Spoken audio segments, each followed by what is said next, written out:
Hello friends, പുതിയൊരു വീഡിയോയിലേക്ക് എല്ലാവർക്കും സ്വാഗതം. അങ്ങനെ ഗീതവും ഗോവിന്ദും ആകെ ടെൻഷനായിട്ട് ഇങ്ങനെ സംസാരിക്കുകയായിരിക്കും. അപ്പോൾ ഗോവിന്ദാണെങ്കിൽ ഗീതുവിൻ്റെ അടുത്ത് പറയുമായിരിക്കും, നമ്മൾ ഇത്രയും വലിയൊരു സന്തോഷ വാർത്ത അറിഞ്ഞ സമയത്ത്, അത് മാത്രമല്ല നമ്മളൊരു അച്ഛനമ്മയാകാൻ പോകുന്ന ഈ ഒരു നിമിഷത്തിൽ വേറൊരു കുഞ്ഞിനെ കൊല്ലാനായിട്ട് തീരുമാനിക്കുന്നത് ശരിയല്ലെന്നറിയാം. പക്ഷേ രഞ്ജുവിൻ്റെ കാര്യം ആലോചിക്കുമ്പോൾ വല്ലാതെ വേറെ വഴിയില്ല, നമുക്ക് ആ കുഞ്ഞിനെ ഇല്ലാതാക്കാൻ നോക്കിയാലോ എന്നിങ്ങനെ പറയുമായിരിക്കും, ആഘോഷം ചെയ്താലോ എന്നുള്ള കാര്യം. അപ്പോൾ അത് കേൾക്കുമ്പോൾ ഗോവിന്ദ് ഇങ്ങനെ പറയുമ്പോൾ ഗീതു ആണെങ്കിലും ഒന്ന് ഞെട്ടായിരിക്കും ചെയ്യുന്നത്. എന്നിട്ട് പിന്നെ ഗീതു ആണെങ്കിലും പറയുമായിരിക്കും, കണ്ണേട്ടാ അമ്മ അതൊക്കെ വിളിച്ച് അന്വേഷിച്ചായിരുന്നു ഡോക്ടറെ അടുത്ത്. അപ്പോൾ ഡോക്ടർ പറയുന്നത് കുഞ്ഞിനെ അബോർഷൻ ചെയ്യുന്നതും എല്ലാം പ്രശ്നമുള്ള കാര്യങ്ങൾ തന്നെയാണ്, ബ്ലീഡിങ് ഉണ്ടാവാനേ പാടില്ല, അത് അവളുടെ രോഗത്തിനെ ഒരുപാട് ബാധിക്കും എന്നൊക്കെയായിരുന്നു പറഞ്ഞിട്ടുണ്ടായിരുന്നത്. ഇത് കേൾക്കുമ്പോൾ ഗോവിന്ദ ആകെ ടെൻഷൻ ഒന്നുകൂടി കൂടുകയായിരിക്കും ചെയ്യുന്നത്. ഒരു വഴിയില്ലല്ലോ എന്നൊക്കെ പറഞ്ഞിങ്ങനെ നിൽക്കുമ്പോൾ ഗീതു ആണെങ്കിലും പറയുന്നുണ്ട്, പ്രസവം കഴിഞ്ഞ് 10% പേര് ജീവനോടെ രക്ഷപ്പെട്ടിട്ടുണ്ട് എന്ന് പറയുമ്പോൾ ഗോവിന്ദനൊരു ആശ്വാസമാവാണ് ചെയ്യുന്നത്. ആ 10% പേരെങ്കിലും രക്ഷപ്പെട്ടല്ലോ, അതിലൊരാളായിക്കൂടെ നമ്മുടെ രഞ്ജു, എല്ലാം ഇനിയിപ്പോൾ എങ്ങനെയെങ്കിലും ശരിയായാൽ മതിയായിരുന്നു ഭഗവാനെ എന്നൊക്കെ പറഞ്ഞാൽ ആകെ ടെൻഷനാവുമായിരിക്കും. അങ്ങനെ ഇവർ അകത്ത് ഇരുന്ന് സംസാരിക്കുന്ന സമയത്തായിരിക്കും ധ്യാൻ വിളിക്കുന്നത്. ധ്യാൻ വിളിച്ചു കഴിയുമ്പോൾ ഗോവിന്ദൻ ആകെ ദേഷ്യം വന്ന് ധ്യാൻ്റെ അടുത്താണെങ്കിലും നല്ല ദേഷ്യത്തിൽ ഓരോന്നൊക്കെ സംസാരിക്കുകയായിരിക്കും. അപ്പോൾ ധ്യാനാണെങ്കിലും പറയുന്നുണ്ട്, ഞാൻ ഒന്നും അറിഞ്ഞുകൊണ്ടല്ല, എന്നോട് ക്ഷമിക്കണം, ഞാൻ എൻ്റെ ഈ ഒരു തെറ്റിന് എന്ത് വേണമെങ്കിലും നിങ്ങൾ ശിക്ഷിച്ചോ, ഞാനത് ഏറ്റുവാങ്ങാൻ തയ്യാറാണ് എന്നൊക്കെ പറഞ്ഞ് ഭയങ്കര സങ്കടത്തിലായിരിക്കും. അപ്പോൾ ഗീതു ആണെങ്കിലും പറയുന്നുണ്ട്, മതി കണ്ണേട്ടോ, ഒരുപാട് അവനെ വിഷമിപ്പിക്കണ്ട എന്നൊക്കെ ഇങ്ങനെ പറയുമായിരിക്കും.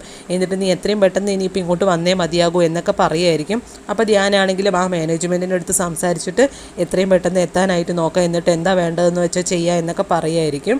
ആ സമയം ഗോവിന്ദാണെങ്കിലും പറയുന്നുണ്ട്, മാനേജ്മെൻറ്റിൻ്റെ അടുത്ത് പറഞ്ഞ് ഞാനും എത്രയും പെട്ടെന്ന് നിന്നിവിടെ എത്തിക്കാനായിട്ട് ശ്രമിച്ചോളാം എന്നൊക്കെ ഗോവിന്ദാണെങ്കിലും പറയുന്നുണ്ട്. അങ്ങനെ കോള് വെക്കുകയായിരിക്കും.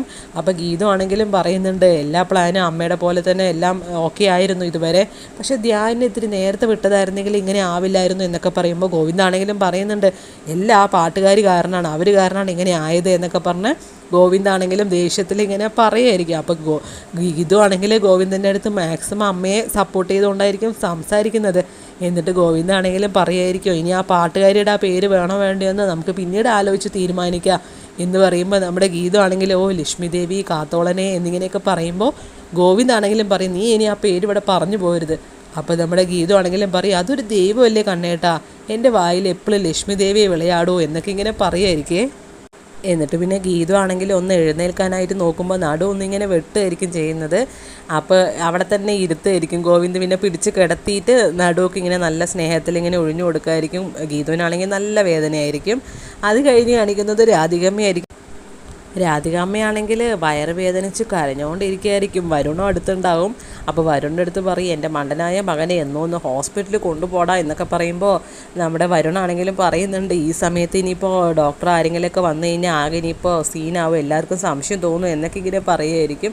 ആ സമയത്തായിരിക്കും സുവർണയുടെ കോൾ വരുന്നത്. അപ്പോൾ സുവർണയാണ് കോളെന്ന് പറഞ്ഞിട്ട് വരുൺ ഇങ്ങനെ സംസാരിക്കുകയായിരിക്കും. അപ്പോൾ സുവർണയാണെങ്കിലും പറയുമായിരിക്കും, ചേതൻ ഗ്രൂപ്പിൻ്റെ 1 കോടി തിരിച്ചു കൊടുക്കാത്തതിൽ അവർ കട്ടക്കലിപ്പിലാണ്, സാറിനെ കൊല്ലാൻ വേണ്ടിയിട്ട് കൊട്ടേഷൻ കൊടുത്തിരിക്കുകയാണ്, സാറ് പുറത്തൊന്നും ഇറങ്ങണ്ട, സൂക്ഷിച്ചേക്കണം എന്നൊക്കെ ഇങ്ങനെ പറഞ്ഞ് കോള് വയ്ക്കുകയായിരിക്കും.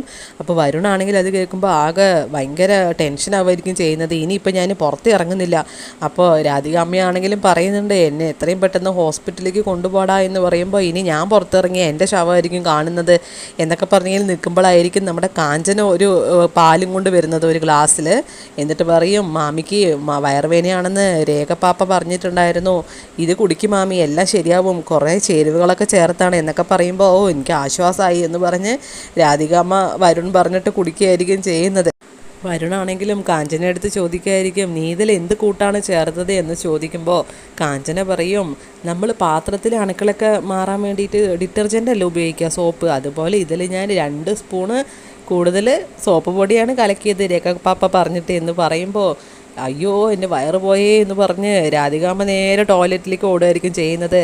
നമ്മുടെ വരുണാണെങ്കിലും കാഞ്ചനയെടുത്ത് ദേഷ്യപ്പെട്ട്, നിങ്ങളെയൊക്കെ ഞാൻ ശരിയാക്കി തരാം, ആ രേഖ എവിടെ, അവളെ ഞാൻ ഇപ്പോൾ ശരിയാക്കി തരാം എന്ന് പറഞ്ഞ് രേഖ എടുത്തേക്ക് ചെല്ലായിരിക്കും ചെയ്യുന്നത്. ഇത്രയുള്ള ഇന്നത്തെ വിശേഷങ്ങൾ. കൂടുതൽ വിശേഷങ്ങൾ അറിയാൻ വേണ്ടി ചാനൽ മറക്കാതെ സബ്സ്ക്രൈബ് ചെയ്യുക. Thank you for watching.